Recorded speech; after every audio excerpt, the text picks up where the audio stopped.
I grew up in the suburbs of Surrey in a very creative family, and right from the start, gained a passion for photography and cameras from my dad. This is me and my dad when I was younger. In fact, cameras were such a central part to my family that when my parents got married, instead of taking a wedding ring, my dad asked my mum to buy him a camera. So I grew up as a child in this kind of creative household, and I think at the time I thought this was kind of quite normal. When I was 12, I decided I wanted to live in a jungle. So I decorated my bedroom, I transformed it into this tropical rainforest. My dad helped me paint the walls. We built a waterfall, and I lived in a cave, and I even had a pet iguana. I entered this competition into the BBC Homefront Junior Decorator of the Year in 1998, and actually won the competition. It aired on TV in front of millions of people. And for me, this was the first time I experienced sharing my creativity with a wider audience. So my main passion was sharing visually, and I got really into digital design. I got into building websites when I was 16, and this is quite a peculiar frame to show you, but this is actually a screenshot from one of the first websites I made for my church youth group.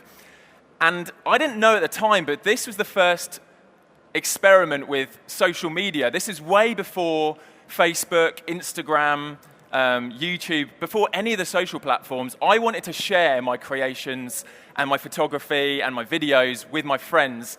And looking back now, it's kind of incredible. We even had a voting system. So this was the top voted picture on our church youth website. Moving on from there, I ended up leaving school and being faced with this question: what do I want to do now?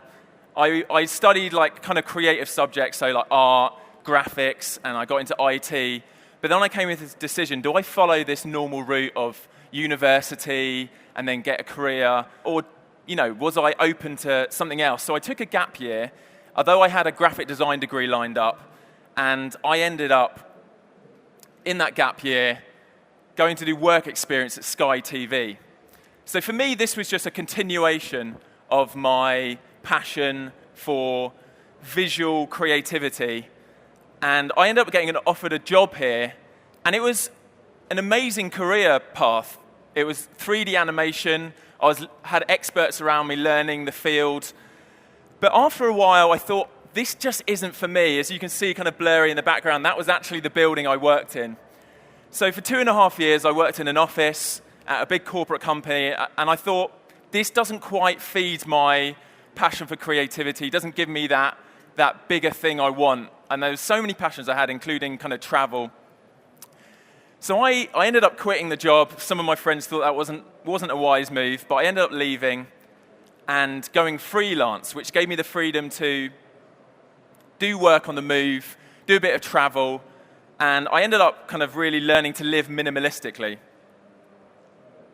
This is when I got my first DSLR camera. Up until this point, I'd done trips and I'd been taking photos on kind of smaller digital cameras and camcorders. But one day in my freelance career, I got a job with a guy called Sinclair Beecham. He was one of the founders of Pret-a-Manger. And we were sitting in his office in London, and he said, tomorrow, basically I was helping him create a presentation for a talk he was doing, a little bit like this. So he said, tomorrow, can you come in and take photos for us to show in the presentation of my staff, one of the Pret-a-Manger shops? We'll open up early, you can take photos of the sandwiches. And without even thinking about it, I was like, yeah, sure. So I walked out of the office and I thought, I don't even have a camera. So I phoned my dad up. I was like, Dad, can you run down to Argos and just buy me the cheapest DSLR camera you can find, please? So he saved the day, got me the camera. I kind of walked in the next day with my camera, and I was standing in the front of the shop. There was like 30 staff that had like come early to come to work that day just for me to take photos. And Sinclair Beecham did a little talk. He's like, I'm going to introduce Louis, the photographer. And under my breath, I was like giggling, like, I've never taken a photo in my life on this camera. I don't know what I'm doing. amazingly, I managed to blag it. I managed to pull it off, and no one realized the entire day I just had my camera set to auto. So some of you might relate to that. Some of you might have kind of got into situations where you were way over your head and you felt like you were blagging it a little bit. But for me, I think that's the kind of situations which inspire us to take initiative and kind of further what we're doing. So always jump in feet first, in the deep end. So at this point, one of my other passions was working with young people, and I bought a double-decker bus and converted it into this mobile youth club. This had been my dream at this point for a few years, and this was just a really exciting way for me to support young people, especially young people in the inner London estates that were at risk of getting into gang crime and just didn't have many kind of creative outlets or safe spaces to be. And this was just a perfect way for me to go and engage with people. I worked with like local council groups, churches, and even the police hired my services to go and work with kind of troublesome young people. But for me, this was just an exciting way to encourage them, but I really wanted to show the transformation I saw in their lives. So at this point, I wanted to buy a DSLR camera that had the capability of filming video. So I upgraded. I bought a new camera, and at this point, there was more social media. We had a Facebook page for the bus, and I started a small YouTube channel, and we're just uploading clips of some of these kids doing music videos and little interviews with them, and I was just taking photos of them in their area. And again, this was, just a way to share.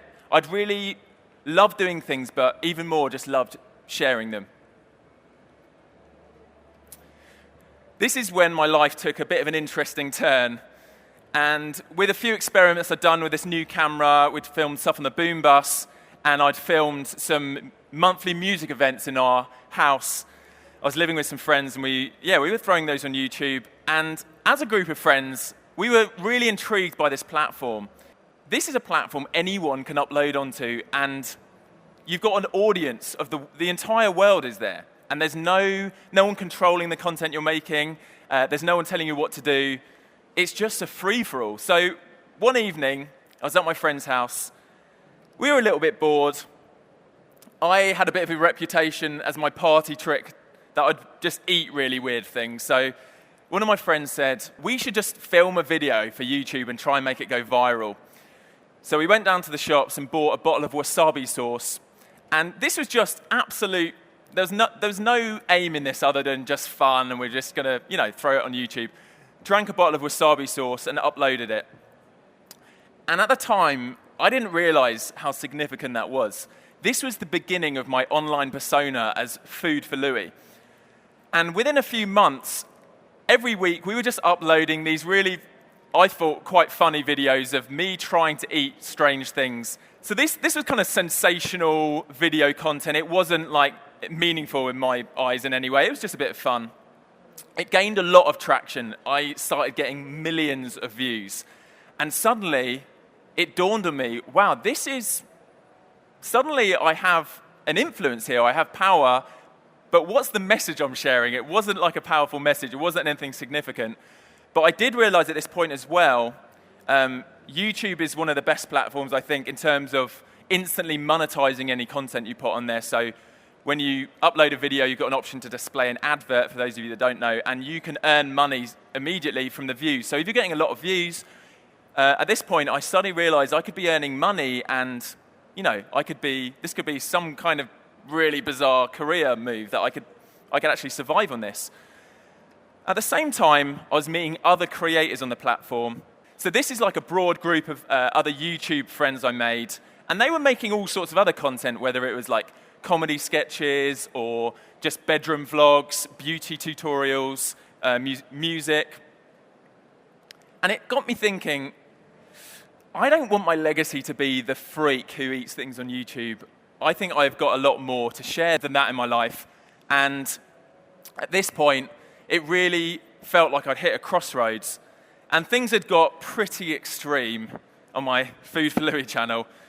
And I just thought, no, I don't want this to be who I am anymore online. And some of my friends said, it is too late. The ship has sailed. You are now the weirdo freak. and that will be forevermore. And I said, no, I want to rebrand myself. I'm going to create a new identity and kind of shut this down, because at the end of the day, I don't want my life's work to be encouraging teenagers to eat goldfish and, whatever I was doing. Funny story, side note, is since this channel, I've actually now become vegan, which I think is an interesting journey that I started eating like tarantulas and scorpions and things. Anyway, along came FunForLouis. So this was another channel I set up completely separately. I had to start from the beginning again. I couldn't move my audience across. I started with 0 followers. But because I had, at this point, a lot of friends, a lot of people from FunForLouis interested in other aspects of my life, I thought, what can I now share? What am I passionate about that I want to share on these social platforms? Just a side note as well, when I'm talking about YouTube at this point, I'm building across all social platforms. And if any of you use social platforms, I'd suggest it's a really good thing to do, because you can kind of cross-pollinate and share with different things you're doing with different followers. So at this point, I had started gaining a big Instagram following, and started thinking this was an opportunity for me to travel the world and not just share about one tiny strange aspect of my life, but all of the things I'm doing and exploring the world, and started realizing I can use this platform and the power it has to inspire people to go and have their own adventures. And so I decided to make videos every single day of my life, like a little video diary. I'd carry a camera around. It began with a very small camera, and I would just kind of share a bit about my life and what I was up to and who I was hanging out with. And on that journey, I coined the phrase, this is my little slogan that I sign out my videos: peace out, enjoy life, and live the adventure. And that was my personal message to my audience that I was building. And this was how it continued for a long while, just daily creation. Sometimes I think I was uploading like 2 Instagrams a day, and my audience were just growing and growing and growing, to the point where I now have 1.9 million subscribers on YouTube, 1.5 million on Instagram. I think I've accumulated 250 million views on my YouTube channel, and we even get given the stats and the analytics in the back, 1.4 billion minutes of watch time. So that blew my mind. So this is like powerful stuff, and a lot of people have access because, like the power of social platforms, you can reach the entire world. But amongst all of this content I'm creating, the one individual piece of content that I uploaded that got the most exposure was a single photo. I'm going to show you a little clip of our experience that led up to this photo.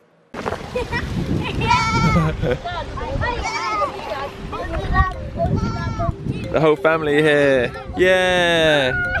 Alright, so Louis thought it was a pretty good idea to bring an iPad along. I thought it'd be cool because it's like full screen selfies for them. So let's see how the kids react to it.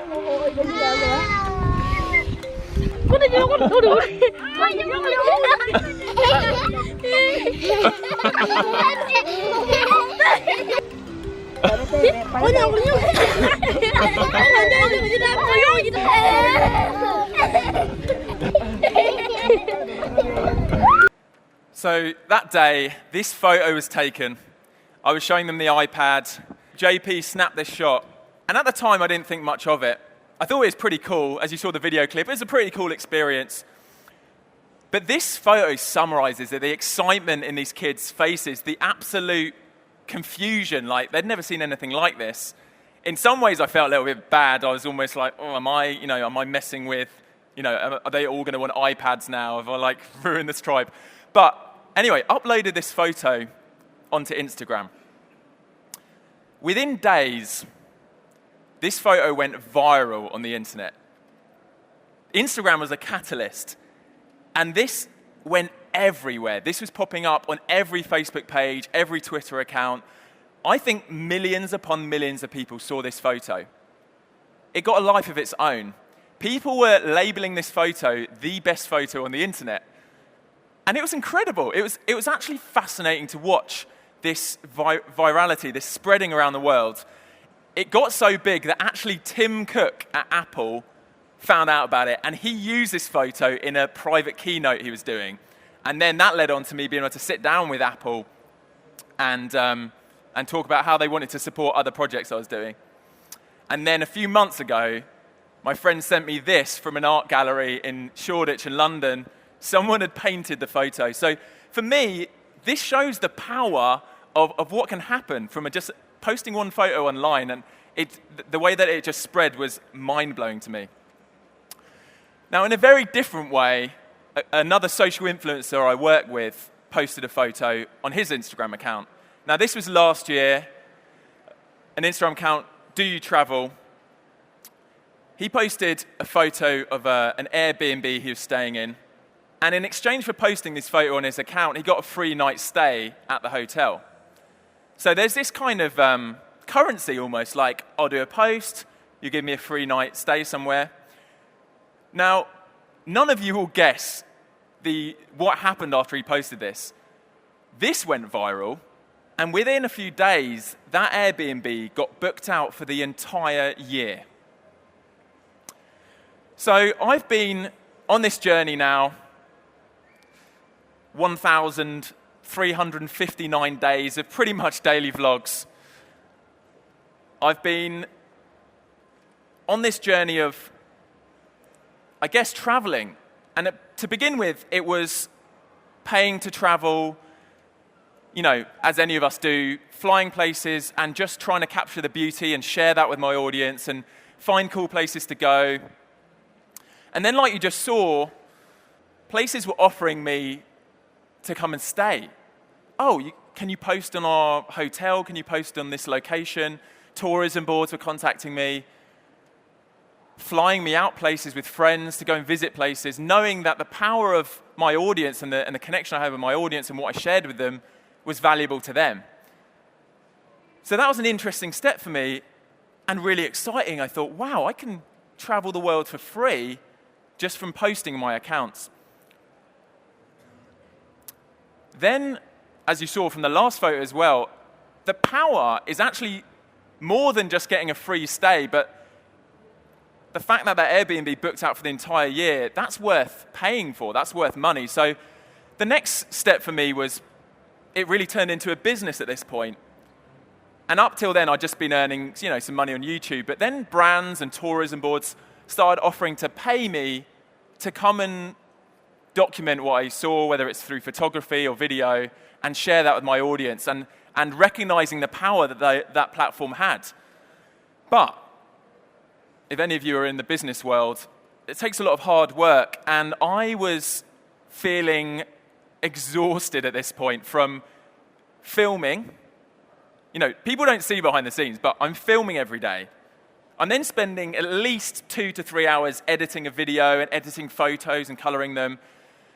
I'm essentially being a presenter like I am now, but in front of the camera. So I'm kind of filming, presenting, editing. And then on top of that, I'm starting to get lots of emails and interest from brands, and I'm starting to see this bigger opportunity. But I'm exhausted. I'm just exhausted. And I'm excited, but I just can't continue this energy of what am I going to do with all this? Where's this heading? And this opened up this next chapter in my story, which was getting some help, employing someone to help manage what I was doing, because as amazing as it was becoming really stressful, and I also felt like I was getting swept up into this storm of, it's an exciting storm, but it felt like the power of all this was kind of just sweeping me up, and I was kind of, what shall I do? Should I go in there or there? So I employed my friend Ange. I was over in Cape Town, and I sat down, I explained this, and she came on board to support what I was doing. And this photo is interesting because I kind of feel like I should be on her shoulders. Metaphorically, she was really supporting me at this point. And over the next few years, it just worked so well that we were really discovering what is the most authentic, powerful way to work as me as an influencer, or however you want to label the job I am, a social influencer with these brands that want to work with me. How can we really help this work as a business, and how can we, deliver good content and still build an authentic audience? And this moved on to another phase, which felt very natural for me, was with a few staff at this point, to be able to support other friends that I'd made that are also travel influencers. All of these guys here create content online, whether it's video or a lot of these guys are Instagrammers. And it made sense to me. I've got this team who have just really honed in these skills and learned some really hard lessons about what works and what doesn't work. And I'd love to be able to support other people in doing that and expand the team and build it away from just FunForLouis. So we've set up a social media travel management agency called Live the Adventure. I now have 7 employees, a Cape Town office and a London office. And this has been the most exciting transition for me. Some of the creators we've now signed on, they are predominantly Instagrammers. They don't do what I do. They don't film their life every day on YouTube. They might have experimented with video, but they've found the most powerful platform is Instagram. So these are some stats I pulled off the internet last night. Instagram has 500 million daily users. There's been 40 billion photos posted. I mean, just try and fathom these numbers here. This is absolutely mind-boggling. 95 million photos are posted to Instagram every day, and those photos are liked 4.2 billion times every single day. Now, this is the interesting thing for the business world, is that 70% of brands by the end of this year will be on Instagram. They'll be represented. They've seen the power of being able to share photography and work with influencers, because 70% of the people with Instagram accounts are following brands, are following businesses.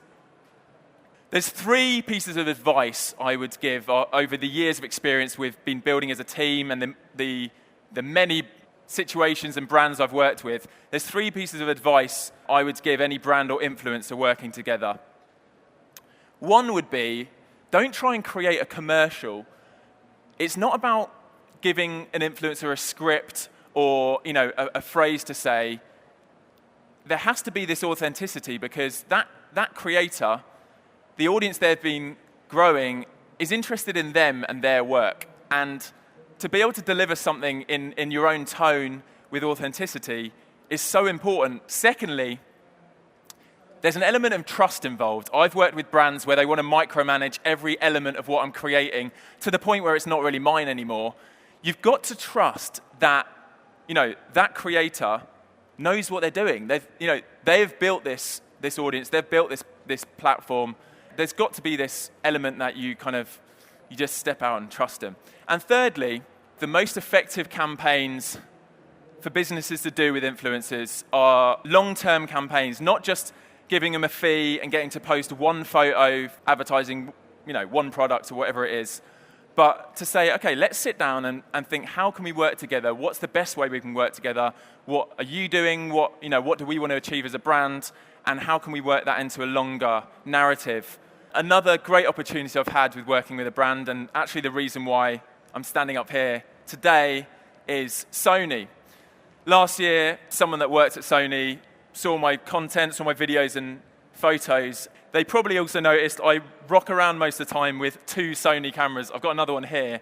And I usually walk around wherever I'm traveling with these 2 cameras clipped to my belt. So I was already a big fan of the Sony products. So I went in and we had numerous meetings. We just talked about the things we both wanted to do, the vision that Sony had, the projects I had in mind, and we just came together. And for me, it's just flourished into this beautiful kind of business relationship, and I think there's going to be a lot of future potential. One of the things Sony helped me with was, in January, we held a Live the Adventure Travel Summit where I invited my audience to come join us. And Sony came along and ran a photography seminar, and we had cameras, we went on a nature walk. This was a very interesting weekend for me. It wasn't a lot of people, relatively small numbers in comparison to my online audience, but up until this point, I've been to a few events, but up to this point, I just found it was so difficult to connect the online world and audience I see on my posts, whether it's people liking or commenting, and the views I'm getting on things, to real people. You see thousands, tens of thousands, hundreds of thousands of interactions, and you're like, it's so hard to fathom that, like 1 million people. I don't even know what that physically looks like. But on this event, I met individuals and suddenly realized, no, this is a real community. This means something. This isn't just kind of shallow consumption of content. We're all just scrolling through. But people really cared about the message I was creating, the other social influencers that were at the summit as well. And I found there was this amazing connection. People came along looking to find people, like-minded people that loved travel, that loved creating, loved sharing their journeys. And by the end of the event, I found people had made like lifelong friends. There was this real belonging. And I'm just going to show you how meaningful this event was. That blows my mind. Multiple people have actually tattooed like my slogan and logo onto their bodies. And for me, that's just like, whoa. That's real to me. That is real. I think at this point, I just want to share a bit about the dangers of the social media world. That with all these people tattooing themselves and, liking things, commenting all the time, you've got this constant flow of feedback on what you're producing. And it happens to be that for me, a lot of that's centered around my own life and my own travels. And I'm constantly pointing a camera at myself.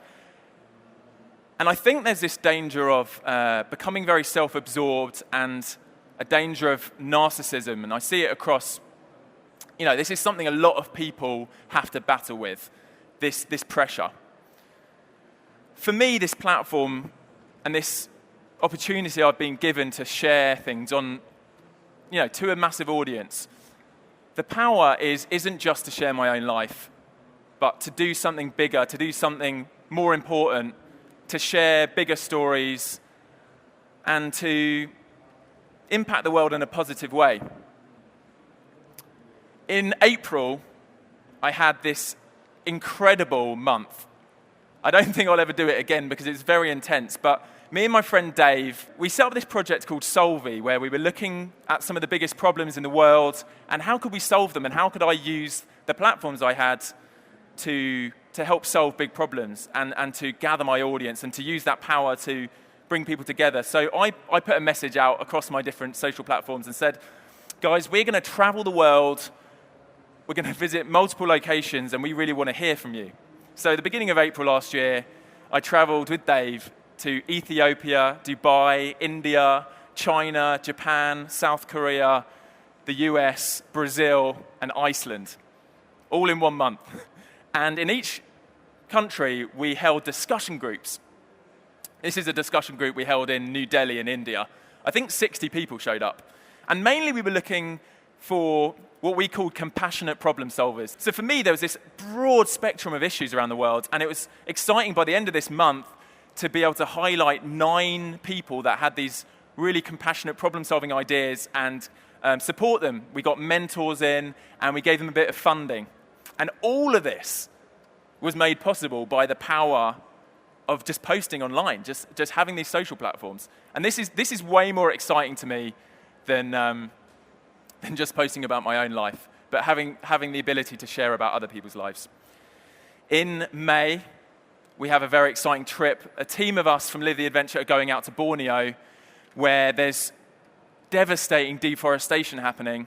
There's palm oil plantations that, they're cutting down the rainforest. And something to illustrate really the damage that's happening is the endangerment of orangutans. And we're going to go and document and share an orangutan rescue center.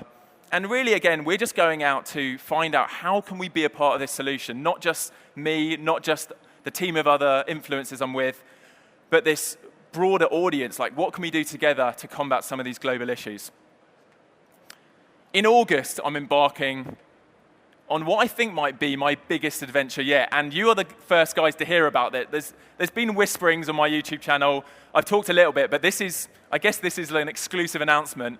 Me and JP, the guy that flew to Namibia with me when we met the Himba tribe, we have decided that in a climate right now, a political climate of, closing borders, building walls. We want to fly around the world and celebrate diversity. We want to fly around the world and show that actually our world isn't that big, that there is this common humanity that we want to celebrate and we want to unify. So we're going to be doing that in August. I think we're going to be visiting 22 countries. Unfortunately, I don't pilot. I'm not a pilot, so I might have to learn how to fly a plane. But all of this is an exciting adventure for me, and hopefully you guys will tune in to the content we'll be creating, the posts we'll be sharing, and hopefully the incredible stories from other people's lives we'll be sharing. So, if you've listened to anything I've shared today, if you're a brand listening here or online and want to get involved with anything we're doing or have ideas that align with us, if you want to ask me questions afterwards about this whole world and stuff I've learned, feel free. One last thing I want to leave you guys with is whether you've got your camera set to auto or not, whether this is a brand new thing, whether you've been in the photography industry for years, the journey you'll go on, if you haven't started this journey yet, to capture and share your own experiences of life, I think that journey will be more of an adventure than you could ever imagine. Thank you.